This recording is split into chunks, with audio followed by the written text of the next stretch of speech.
Hey, how's it going, Salt Lake City dog owners? Glad you're here on this page. This one's a big one. We're talking aggression today. This is what we're known for here in Salt Lake City. We are one of the best in the nation at helping with dog aggression. So I'm glad you're here because we're going to talk about how to calm dog aggression, get rid of dog aggression. But first, if you're watching this video on YouTube, there's a decent chance that you haven't seen the rest of our videos. And in order to solve this aggression issue, you're going to need a lot of the other resources in some of the other videos. So we've got a 10-part free training course. All you got to do is go down in the description below this video, click on the link, and you'll get that free training course. And you're off to the races. It's built for us here in Salt Lake City who are trying to get over some of these issues. So if that's you, let's do it. Now, this is a method that we invented on accident. The video today, sorry, the video training for today that you're about to watch is a method we invented on accident 10, 12 years ago. It was a strange situation, and it was a wild shot in the dark, and we took a guess, we took a stab at it, metaphorically speaking, and we came up with a method for fixing dog aggression that nobody else is doing. That's one of the most effective things that you could ever do. Super helpful for working any dog through any aggression problem. I'm talking dog aggression, human aggression, all sorts of stuff like that. Reactivity, dogs who bark and go crazy on, the leash. Hello, birds. And so it's called the step back recall. Like I say, we invented it. And I know we invented it because it was accidental. One of those happy little accidents. Make sure you watch to the end because this could be one of the most powerful things if you're dealing with some dog aggression. All right, guys, I want to explain a technique to you. This is one of the most powerful techniques that I've ever come across for helping dogs work through aggression. I don't know any other trainers outside of our company that's doing this, and it's, like I say, it's super powerful. So I want to share it with you. And then I'm going to show you how to do it with your dog. So the technique is something that we call step back recall. And I always tell the story of how we accidentally stumbled upon this technique because it really illustrates a good point. So many years ago, it was 10, 11 years ago, I was working with a dog, and it was a big dog. It was a 160-pound Mastiff or something like that, just a big, big Mastiff. And she was aggressive. She was not just like barky. She wanted to attack everything. Every man, woman, child, dog, cat, person on a bike, skateboard, doesn't matter. If it was living and if it was in her neighborhood, she was going after it. And she had some real intent. And to top it off, the owner, she was a smaller woman. And so it was a rarely... the dog was probably close to twice her size, if not more. And so it was a really hard dynamic to work with of here's this powerful, large, aggressive dog with an owner that was just, on the smaller side. And so it actually took a full session before I could get near the dog because that first session I sat in her living room and the dog was clawing at the door for 30 minutes trying to come eat me. And so it took even a bit for me to be able to handle the dog. But once I could handle the dog, I'm a big, strong guy, and I was able to get the dog, using a prong collar. I was able to get the dog to walk well on a leash. She couldn't. The dog was just too strong. So anyways, we decided to use an e-collar, an electric collar. I've got the remote right here. And so at the time, the prevailing wisdom in the dog training community was don't use the e-collar for aggression because it'll make your aggression worse. And you know what? They were totally right. The dog training community was right because if you've got a dog who's like rah, rah, rah, rah, rah, and you start hitting them with this, most dogs get even like more angry and like rah, rah, rah, they're furious. And so, but I knew that there had to be a way to do it. So we started testing something. And so what would happen is we would be walking down the street, and by this time the dog was at least walking well. We taught her to heel. The dog would see something up ahead. I call it an aggression trigger. Let's say it was just another dog, just for the sake of saying something. And so she sees another dog up ahead, and she would start what I call the aggression snowball. So the aggression snowball is, for some dogs, it's like a quick second. For other dogs, it's 10 seconds, 15 seconds. But what it is, with her, if the dog was far enough away, I don't remember exactly, this was 10, 11 years ago, but she would pause, she would puff up, the fur would go up, and if the dog got a little bit closer, bark, bark, bark, she's lunging. So it was probably a few seconds.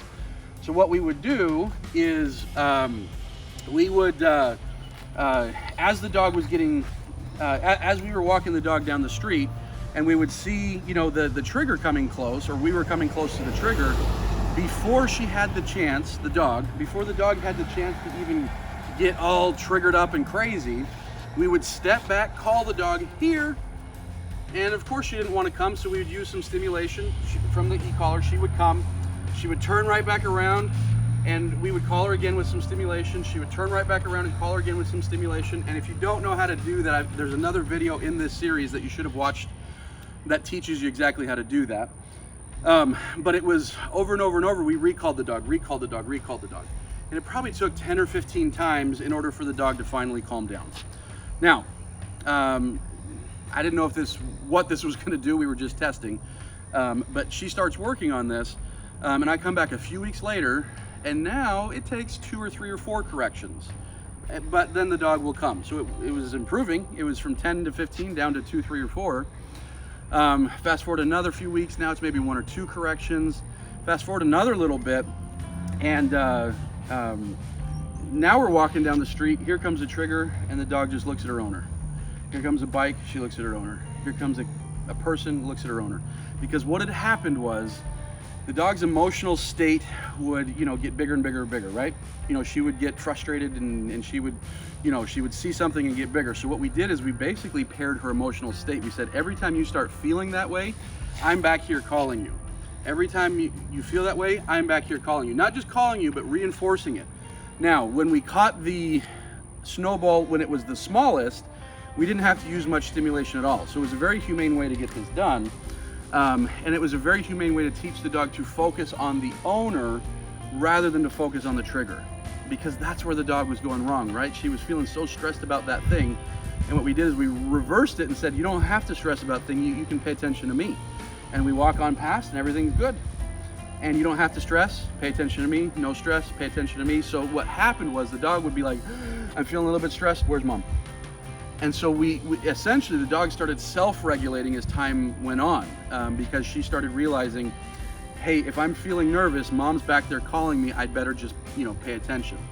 And so in the act of doing that, she got so good. In fact, I still remember in our first session, the dog's clawing at the door, and she's like, I just want to take my dog to the farmer's market, because she lived right on the same street as the farmer's market. And I'm like, I don't know, like this dog's trying to kill everybody, I don't know.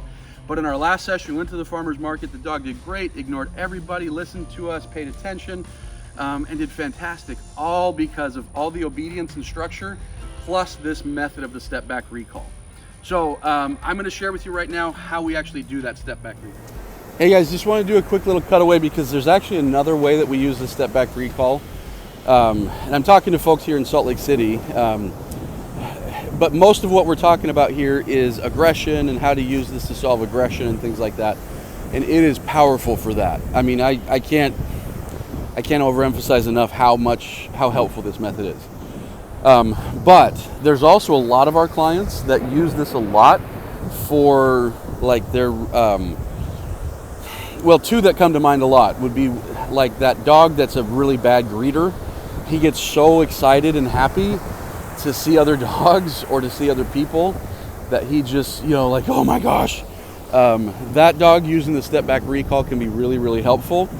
And then the other one is like, there's a lot of dogs that we work with that just on a walk, they get so intense. Again, it's excitement. It's excitement to go see or talk, or not talk, dogs don't talk. But see or go meet somebody new.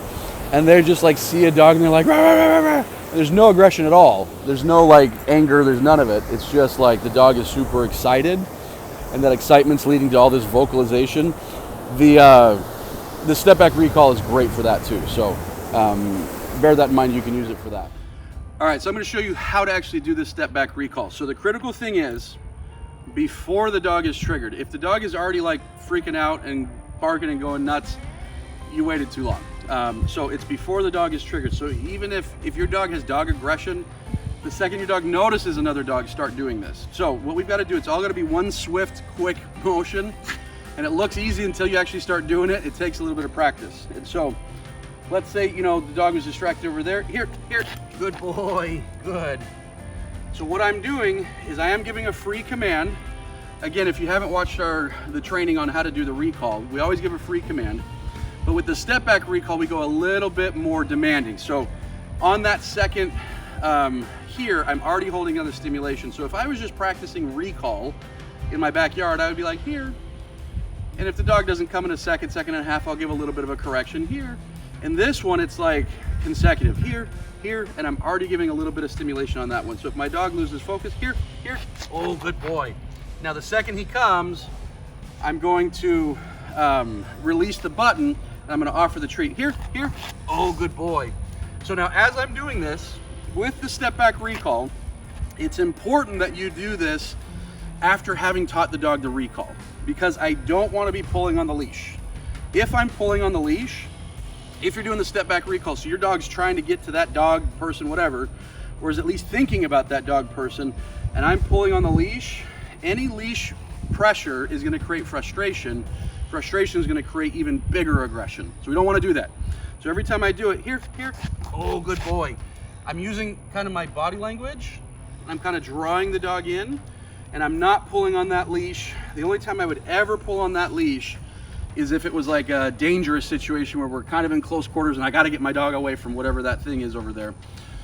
That's the only time I might pull on the leash. Outside of that, I want to make sure that every single time I'm doing this step back recall, I'm stepping back quick at the beginning of the dog's snowball, aggression snowball. I'm giving one free command, but it's followed very fast by a second one with, you know, some low-level stimulation. The dog comes, there's some food, and if the dog turns back around, I'm going to do it again. If the dog turns back around, I'm going to do it again. And I'm going to keep doing this until the distraction is past or the focus is mostly on me. It might take 10 or 20 times, but with repetition, it'll get down to 5 or 10. With repetition, it'll get down to 2 or 3 or 4. And so that's how, like I say, if you can do the step back recall, you're going to find your dog, you know, within a few weeks, typically, focusing way more on you versus the stuff that right now is making them aggressive. Now, this method doesn't live very well alone. So if you're trying to jump to do just this method and you're not doing all the other stuff in this series with, you know, teaching the recall, teaching good leash walking, you know, teaching stay behaviors, things like that, you're not going to have a lot of success. This method works best when you've done your groundwork and then you start doing the step back recall. So if several weeks of groundwork, then the step back recall for several weeks. And this is a very clear formula that we have for getting, we've had thousands of dogs now work through aggression. So let's see you get to it. All right, Salt Lake City dog owners, we have taught this step back recall to literally thousands of dogs across the Utah area over the past decade or so. It's really changed the landscape of Utah dog ownership. We've helped thousands of dogs work through aggression problems. So I'm so, I'm so convinced at the power of this method because I've seen it now literally with thousands of dogs. So it can be tough to do, so make sure that you're watching this video multiple times if you need to. Feel free to reach out to us for help, and while you're at it, if you haven't already, go down to the description section if you're watching this on YouTube. Click on the link in the description section. You'll get the full 10-day training course on how we solve all sorts of stuff from aggression to leash pulling to destruction and so much more.